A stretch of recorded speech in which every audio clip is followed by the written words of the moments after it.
Retomando o depoimento do ex-presidente. Senhor ex-presidente. Senhor ex-presidente. Então, só para concluir, o Jacob Bittar, ele não foi acolhido, ele chegou a passar semana lá. Isso. E que época que aconteceu que ele ficou lá com você passando? Ou uma semana, algumas semanas, eu não sei.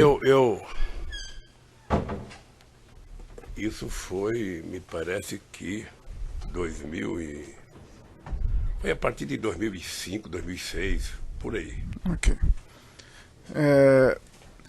Depoimento prestado aqui nos autos, inclusive hoje, o senhor Bunlai falou que por volta de agosto de 2010, o senhor Jacob Bittar manifestou interesse em comprar um sítio, porque ele queria que, em alguns depoimentos também, reunir as famílias. Dentro desse contexto de amizade com o senhor, vocês chegaram a conversar sobre isso? Não. Em algum momento? É isso que eu fico muito fulo da vida, porque como é que as pessoas decidem? O Zé Carlos Bunlai conversou com o Jacob Bittar, o mínimo que eu esperava é que ele falasse para mim, olha, você vai comprar um sítio para quê? Não, eu não estou perguntando ao senhor quando foi comprado ou quando você tomou conhecimento. Eu estou perguntando se nas suas relações de amizade com o senhor Jacob Bittar, não, esse assunto entrou em discussão. Nunca. Ok. Em depoimento, o senhor Fernando Bittar relatou que vocês, o senhor presidente e a dona Marisa, poderiam usar o sítio como quiserem. O senhor pode falar um pouco disso, por gentileza? Quando eu fiquei sabendo do sítio, ou seja, que o sítio era do Jacob Bittar, que eu fui lá, eu fiquei sabendo que o Jacob Bittar tinha dito para a dona Marisa que poderia colocar lá parte do acervo. Uma parte do acervo foi colocado no Banco do Brasil, que eram as coisas que tinham valor, que estão lá até hoje. Outra parte do acervo foi colocada em contâneres, sobretudo papel mais valioso, e foi guardado que empresa foi? Graneiro. E o que foi lá para casa era dois tipos de coisa. Primeiro, eu posso até dizer de forma pejorativa, tralha, que era roupa, camisa de time de futebol, muitas, a Polícia Federal foi lá, deve ter achado, sabe, de todos os times do Brasil. Jaleco de fotógrafo, tinha uns 50 tapetes, sabe, de tudo quanto é lugar lá, e bebida, muita cachaça, sabe, um pouco de uísque e vinho de menos qualidade, que eu também não conhecia, tá? E que denunciaram que era uma adega, na verdade era um quarto, sabe, que se alguém dissesse que era adega para o entendedor, mandava prender, porque era um quarto que não tinha nem ar-condicionado, nem refrigeração para guardar vinho. Então era isso. Então o Jacob Bittar tinha essa preocupação. Hoje, na minha opinião, o Jacob Bittar tinha outra coisa. Tá? O Jacob Bittar, eu acho que ele tinha, na consciência dele, a preocupação do que ele ia fazer quando a gente deixasse a presidência. Então eu acho que quando ele comprou o sítio pensando em ele estabelecer um lugar para que ele pudesse convidar a gente e passar, sabe, tempo junto. Okay. E ele era muito amigo da Marisa. A Marisa tratava ele com uma fidalguia e com um respeito profundo. E eu acho que ele se sentia confortavelmente bem, sabe, com a dona Marisa, porque ela tratava ele com dignidade. Então a pergunta é se os senhores tinham liberdade para usar o sítio como quiserem, como o Fernando Bittar disse à época, como quisesse. Eu, na verdade, gostava de usar quando eles estavam lá. Ok, mas os senhores tinham liberdade de usar? Não, eles disseram que eu podia utilizar. Ok. Também no depoimento que o senhor prestou no aeroporto de Congonhas, o senhor relatou o seguinte: eu fui conhecer o local no dia 15 de janeiro. Sei também dito pelo companheiro Fernando, pelo Jacob Bittar e pelo Jonas, que uma das ideias deles era não só que eu tivesse um lugar para descansar, mas também que eu tivesse alguma coisa para guardar, tralhas de Brasília, que é muita tralha que a gente ganha. Então, além dessa questão das tralhas, que o senhor usou essas palavras, também era uma ideia que o senhor pudesse descansar lá no local? Sim. Ok. No depoimento que o senhor prestou em Congonhas... Até hoje tem muita gente que oferece, o Lula quer passar um dia na praia, quer passar um dia no... Sabe? Ok, senhor ex-presidente. Senhor ex-presidente, no depoimento que o senhor prestou no aeroporto de Congonhas, o senhor... No aeroporto de Congonhas... Na condução coercitiva que foi declarada depois que o fato está validado, né, doutor? O Supremo deu eficácia para frente, né, doutor? Discussão a ser feita. Não é discussão, porque o acordo do STF foi explícito nesse sentido. Mas eu posso prosseguir com minhas perguntas. Senhor ex-presidente, no depoimento que o senhor prestou no aeroporto de Congonhas, o senhor relatou que era uma sacanagem da imprensa sobre a divulgação do sítio, porque aquilo era sigiloso, aquilo era segredo. O que o senhor quis dizer com isso? Eu quero dizer que é o seguinte, que um presidente da República, que deixou a presidência da República com 87% de bom e ótimo, não tinha o direito de colocar o pé numa praia, não tinha o direito de colocar um pé no hotel, não tinha o direito de chegar no aeroporto.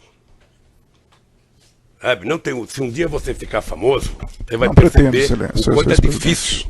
Quanto é difícil. Você, na verdade, fica prisioneiro. Tá? Prisioneiro. Tanto que eles sabiam que o lugar que eu me sentia mais confortável era ou no Torto ou no Alvorada. Porque lá eu tinha segurança de que ninguém estava bisbilhotando, sabe, a presidência da República. Tá? É por isso, sabe, que era importante que tivesse isso. Tudo bem, senhor ex-presidente. Senhor ex-presidente, qual é a frequência de utilização do sítio de Atibaia por você e por Dona Marisa? Não sei, querido, não sei. Mas uma média. Se eu estivesse viajando, sabe, eu ia menos, se eu não estivesse viajando, eu ia mais, e dependendo de quanto que o Jacó poderia ir. Tá. Senhor ex-presidente, o senhor tinha intenção de comprar o sítio? Eu, na verdade, pensei em comprar o sítio para agradar a Dona Marisa em 2016. Eu tive pensando, porque se eu quisesse comprar o sítio, eu tinha dinheiro para comprar o sítio. Acontece que o Jacobitá não pensava em vender o sítio. Ok. O Jacobitá tinha aquilo como patrimônio. Eu queria exibir para o senhor ex-presidente o evento 2, anexo 286, excelência, que é uma minuta de escritura de 2012, em que consta o senhor ex-presidente e a senhora ex-primeira-dama como adquirentes do sítio. Isso em 2012. Isso foi apreendido na sua residência. Lá em 2012, o senhor tinha interesse em comprar o sítio? Não, então por que esse documento foi encontrado na sua casa? Porque também alguém tinha interesse de vender. Alguém tinha interesse de comprar? Sabe? Não. Não? Nem sei. Mas tem o nome do senhor aí. Não, veja. Mas se for feita uma minuta, se foi o Fernando Bittar que fez a minuta, ou foi o Jacob Bittar que fez a minuta, sabe? Obviamente que, como eu era amigo deles, eles poderiam ter oferecido para mim. Eu, se quisesse comprar o sítio, eu teria comprado, porque eu tinha dinheiro para comprar o sítio. Ok. Eu não comprei o sítio e não comprei em 2016, que teve outra minuta. Ok. E por que esse documento foi encontrado em sua residência, senhor ex-presidente? Ora, porque se a ideia era tentar mostrar que o Lula deveria comprar, deveria ter entregue lá em casa. Tá? Okay. Deveria ser entregue. Isso foi entregue ou para mim, ou para minha mulher, ou para alguém. Ok. Qual é o erro de ter sido voltado da minha casa se foi feito para entregar para nós? Senhor ex-presidente. Se da casa do vizinho, que era complicado. O senhor Emílio, em depoimento prestado nessa ação penal, ele relatou que tinha muito apreço pelo senhor. Quem? O senhor Emílio Odebrecht. Ele relatou que tinha muito apreço pelo senhor porque o senhor era um homem que sabia ouvir as demandas da organização. E eu por ele. Ok. E, nesse contexto, ele alegou que tratava com você de assuntos da Petrobras e assuntos relacionados ao setor petroquímico. O senhor confirma que tratou desses assuntos com o senhor Emílio Odebrecht? É porque perguntado assim, truncado. Não estou truncado. Pode com calma, senhor presidente. Responder a minha relação com o Emílio Odebrecht. O Emílio era um dos mais competentes empresários brasileiros. Aliás, herança do velho pai dele, que era uma figura excepcional, tá? Que eu tive o prazer de conhecer. Tá? A minha relação com o Emílio era uma relação de um homem preocupado não apenas com o desenvolvimento do Brasil, mas preocupado com o desenvolvimento da economia brasileira em relação ao mundo. O Emílio Odebrecht tinha relação. Quando eu fui candidato em 89, eu já viajava para a América Latina, só tinha 2 embaixadores do Brasil no exterior, na verdade. Um era o representante do Banco do Brasil, que tinha em quase todo lugar, e o outro um representante da Odebrecht. Onde fizesse reunião, tinha lá o cara, ô seu Lula, eu sou sou representante da Odebrecht. Tá? Então a Odebrecht, ela tinha muita representação na América Latina, e ela tinha muita representação na África. Até porque foi a única empresa que trabalhava em Angola no tempo da Guerra Civil. Ela atendia tanto os interesses do Zé Eduardo, que ganhou a Guerra Civil, quanto do líder da oposição, sabe? Eles conseguiam conviver. Bom, com base nisso, eu tinha uma relação com o Emílio, uma relação profissional, republicana, decente, digna e respeitosa. Eu posso dizer, procurador, posso dizer, olhando nos seus olhos, que o Emílio Odebrecht, a relação comigo era uma coisa que o Emílio, toda vez que ia conversar comigo, ele levava, e eu tentava pedir para todos os empresários levarem uma agenda para dizer o que queria conversar. Porque se não leva agenda, começa a contar piada, começa a conversar, daqui a pouco meia hora de audiência acabou. E o Emílio sempre discutiu comigo interesses desse país, interesse da indústria nacional, interesse de política de inovação, interesse de política de investimento do Brasil no exterior. É por isso que eu fui a Angola em dezembro de 2003 e fiz um discurso onde o Estadão fez uma matéria me criticando porque eu dizia que os empresários brasileiros eram covardes, não tinham coragem de investir no exterior. Porque o investimento do Brasil no exterior era fincar a bandeira nacional em qualquer país, como fez o Canadá no Brasil no começo do século passado, como fez a Inglaterra no Brasil no começo do século passado, como fez os Estados Unidos, construindo ferrovia hidrelétrica, e eu acho que o Brasil tinha obrigação. E isso eu discutia com o Emílio, eu discutia com outros empresários. O setor do álcool, eu passei um tempo tentando convencer o setor sucroalcooleiro a utilizar a África para vender etanol para a Europa. Senhor ex-presidente, o senhor Emílio realmente gostava muito do senhor, ele até ficou envergonhado no Ministério Público, não lembrou a data do seu aniversário. É, grave. E naquela oportunidade... Ele devia ter me mandado um presente. Naquela oportunidade, ele apresentou algumas agendas com pautas do setor petroquímico, essas agendas aí que o senhor falou que pedia. Então, ele tratou com o senhor sobre a petroquímica? Não necessariamente. Eu estou perguntando. Na verdade, eu estou perguntando. A pergunta tem um pressuposto que não pode ser... Ele já foi perguntado no começo. O senhor tratou sobre essas questões petroquímicas com ele? Quando? Nessas várias audiências que o senhor teve. Em vários momentos a gente discutia indústria química, petroquímica, óleo, gás. Ótimo. Isso é discutido com todos os empresários. Tudo bem, senhor ex-presidente. Aliás, discutia muito com a Abdib, que era a empresa, e com o Sindicato das Indústrias Pesadas no Brasil. Senhor ex-presidente, posso continuar a perguntar? Pode. Tudo bem. Se o senhor te interromper, se o senhor quiser falar, o senhor pode Não, pode pedir uma falar. parte. Senhor ex-presidente, o Paulo Gordilho, da OAS, ele relatou também que o Léo Pinheiro gostava muito do senhor e que o senhor tinha ajudado bastante a empresa OAS e que você foi muito importante para o Léo Pinheiro. Como é que foi isso? Deixa eu dizer, ó, sem nenhuma falsa modéstia, todos os empresários deveriam gostar muito de mim. Não, o senhor Léo Pinheiro gostava muito do senhor. Deveriam o Paulo gostar. Gordilho Eu falou. nunca tive coragem de perguntar se eles tinham votado em mim alguma vez, porque acho que nenhum votou em mim. Porque para votar tinha uma questão de pele. E aí o Lula já não cabe mais. Mas todos me tratavam com respeito, todos.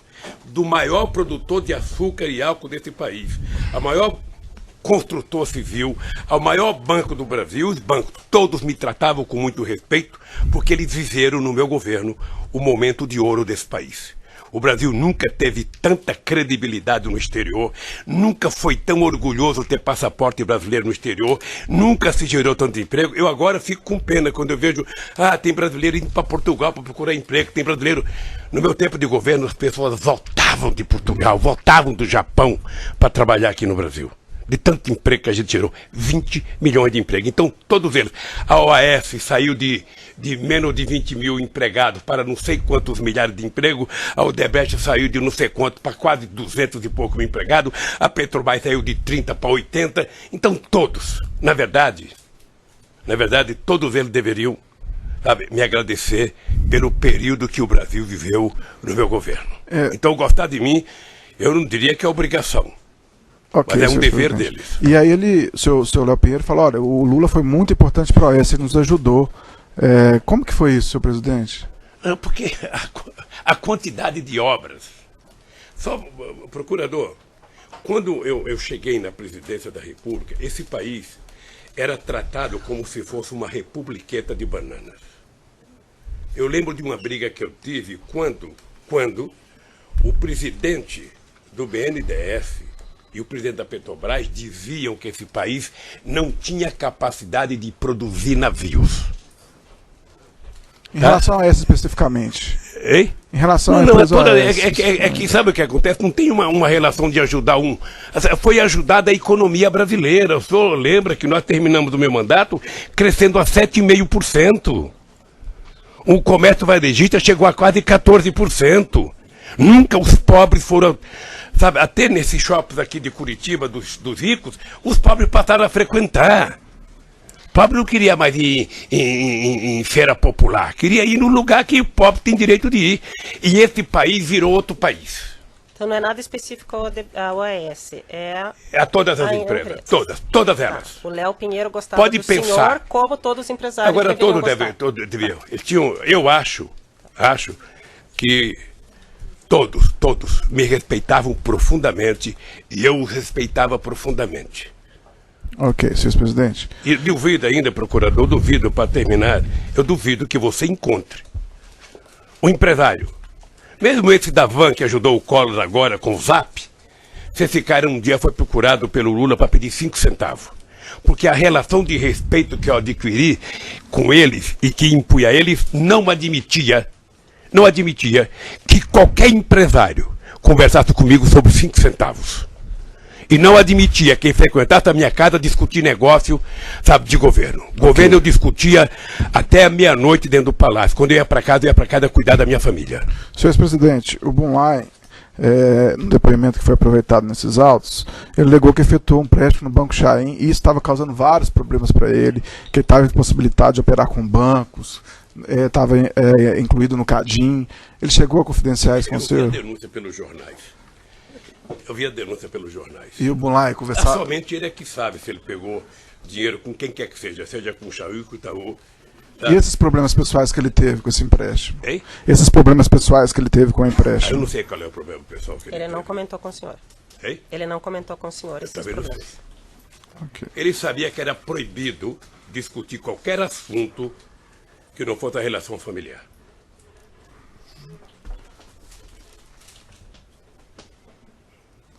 Senhor presidente, nos e-mails apreendidos no Instituto Lula, diversos encontros do senhor Bunlai com o senhor, entre eles eu vou citar alguns. No dia 6 de março de 2014, o senhor Bunlai e o senhor encontraram com o embaixador do Catar. Por qual motivo esse encontro do Bunlai com o senhor? Procurador, sabe que perguntar uma reunião de um ex-presidente da República com um empresário ou com um embaixador, eu certamente recebi mais empresários no Instituto do que eu recebia com o presidente da República, porque eu tinha mais tempo livre. E todas as pessoas que me procuravam para discutir, sabe, como nós vamos fazer o Brasil voltar a crescer, como nós vamos fazer com que a economia do Brasil volte a ser respeitada. Olha, se alguém trouxe alguém do Catar, eu não sei se foi para discutir o assunto de Olimpíadas ou de futebol, mas eu não sei se teve o embaixador do Catar comigo. Se tiver na minha agenda, deve ter tido alguma razão. Mas eu recebi muitos empresários. Okay. Recebi muitos empresários, muitos embaixadores, muitos ex-presidentes, muitos primeiros-ministros. Existe um encontro também do senhor Bunlai e o senhor André Esteves com o senhor no Instituto Lula. Qual motivo teria esse Só pela ordem, encontro? excelência, na verdade, existe um apontamento, não necessariamente a existência do Eu vou encontro. corrigir a Eu não pergunta, sei, senhor ex-presidente. não sei. Existe um apontamento de um encontro do senhor com o André Esteves e com o Bunlai. Eu não lembro se eu tive com o André Esteves. Ok. Junto com o Bunlai. Senhor ex-presidente, existe um apontamento quanto a isso. Por qual Eu motivo não você sei acha se que pode tive. ter tido um assunto em comum? Sabe? Algum assunto em comum que o senhor possa ter tido com eles? Se teve algum assunto em comum que eu não sei, deve ter sido o Zé Carlos Bunlai, dificuldade econômica, querendo que o BTG salvasse a empresa, como todo mundo fazia. Ok, E nem senhor. sempre salvava. Ok, senhor ex-presidente. Senhor ex-presidente, Mas ele deve ter dito para você o que ele queria. não, mas eu estou perguntando para o senhor. Ah, não. Senhor ex-presidente, o senhor estava na reunião, segundo o apontamento, sabe. como bem lembrou o doutor Cristiano Zanin. Senhor ex-presidente, o senhor tem ciência desse empréstimo, então, que o Bunlai fez com partidos em favor do Partido dos Trabalhadores, com o Chaim? Tomou conhecimento disso? Não. Nunca Eu ouviu tomei falar? conhecimento pela imprensa. E quando você tomou esse conhecimento? Quando começou a denúncia. Ok. E o senhor tem conhecimento que a Chaim foi favorecida em contratos na Petrobras? Não acredito. Não acredito? Por qual motivo? Porque tudo que vocês falam da Petrobras, eu digo que vocês falam porque às vezes a Petrobras é tratada como se fosse uma merreca, uma porcaria de empresa. E a Petrobras é uma empresa que tem uma governança respeitada no mundo inteiro. A Petrobras, ela inclusive tem o controle, depois do meu governo, ela tem o controle da Controladoria Geral da República. Então a Petrobras é uma coisa muito séria. Qualquer coisa que é decidida na Petrobras passa pela mão de 500 pessoas. Sabe na mão de quem não passa? Do governo. Mas, senhor presidente, apesar de todo esse rigor aí da controladoria interna da Petrobras, várias pessoas, inclusive como colocou a sua excelentíssima juíza, devolveram aqui milhões e milhões de dólares que eram fruto de propinas. E mesmo nessas condições, o senhor não acredita que houve um favorecimento da Chaim? Veja, se houve a corrupção na Petrobras, que dizem que houve, essas pessoas têm que ser presas, sabe, e têm que pagar o que pegaram. Tá? Isso está totalmente correto. O que eu acho é que isso não é por conta, sabe, de investigação, de licitação, que ela é feita com rigor. Sabe, se depois que estão lá dentro alguém, por exemplo, eu disse aqui para o juiz Moro que só tinha um brasileiro que sabia que o Paulo Roberto era o que foi, era o Moro. Porque como ele teve uma relação com o Youssef durante muitos anos, e o Youssef era o cara, então ele conhecia que era o Paulo Roberto, ninguém mais conhecia. Só se sabia que ele era um funcionário de 30 anos de carreira.